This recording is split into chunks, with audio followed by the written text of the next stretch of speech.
जय सिया राम सभी को। क्या आपको ज्ञान है कि कामधेनु गाय ने अपनी हुंकार से कौन कौन सी जाति के वीर पैदा किए थे? आइए यह सब हम आज की कहानी में सुनेंगे। आज हम आपको वाल्मीकि रामायण के बालकांड के अध्याय 54 की कहानी सुनाएंगे। तो जब महर्षि वशिष्ठ ने राजा विश्वामित्र को कामधेनु गाय देने से मना कर दिया तो राजा विश्वामित्र बलपूर्वक कामधेनु गाय को घसीट कर ले जाने लगे। जब राजा विश्वामित्र कामधेनु गाय को घसीट कर लेके जा रहे थे तो कामधेनु गाय ने सोचा कि मुझसे ऐसा कौन सा पाप हो गया जो इतने समझदार मुनि ने मेरा त्याग कर दिया। और यह सब सोचते सोचते ही उसने एक लंबी सांस ली और जो सैनिक उसे घसीट कर लेके जा रहे थे उनसे झटकाकर महर्षि वशिष्ठ के सामने पहुंच गई। उनके सामने रोते हुए चित्कार करते हुए गाय ने पूछा कि मुझसे कौन सा पाप हुआ है जो आपने मेरा त्याग कर दिया।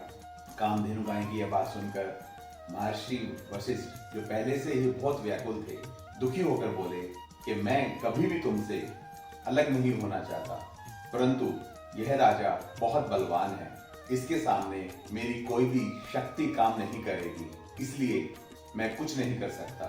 इसके पास सैकड़ों हाथी, घोड़े, सैनिक, रथ सब कुछ है।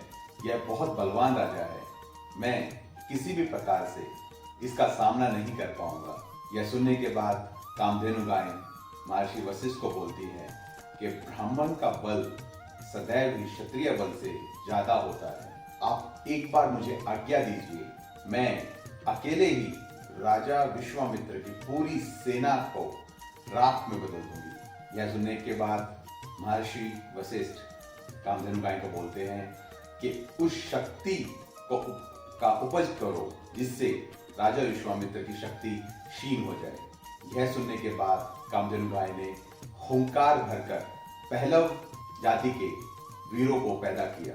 वो सैकड़ों वीर एकदम से राजा विश्वामित्र की सेना के ऊपर टूट पड़े और उनके सैकड़ों सैनिकों की हत्या कर दी। उसकी सेना के अंदर त्राही त्राही मचा दी। यह देखकर राजा विश्वामित्र ने अपने सैनिकों के साथ अलग अलग अस्त्र शस्त्र उपयोग करके पहलव जाति के वीरों का अंत कर दिया। यह होने के बाद कामधेनु गाय ने फिर से हुंकार भरकर शक जाति और यवन जाति के वीरों का उपज किया। वे सभी के सभी स्वर्ण रंग के थे, जिन्होंने लाल रंग के कपड़े पहन रखे थे। वो अग्नि के समान अलग अलग अस्त्र शस्त्र का उपयोग करते हुए राजा विश्वामित्र के सेना के ऊपर टूट पड़े और उसकी सेना को लगभग नष्ट कर दिया। यह देखकर विश्वामित्र को और भी क्रोध आया और उसने अलग अलग दिव्य अस्त्रों का उपयोग करके उस जाति के वीरों को भी अंत कर दिया और यह भीषण युद्ध चलता रहा। इस प्रकार आज का अध्याय संपन्न होता है। इस युद्ध का परिणाम क्या हुआ, यह सुनने के लिए आप हमारे पेज रामलखन यात्रा को लाइक कीजिए, शेयर कीजिए, ताकि आप सबको पता लग सके कि जो युद्ध राजा विश्वामित्र और महर्षि वशिष्ठ के बीच में चल रहा है उसका परिणाम क्या होगा। और आप सभी लोग सुनते रहिए प्रभु राम की कहानी भट्ट मानू की जबानी। जय सिया राम सभी।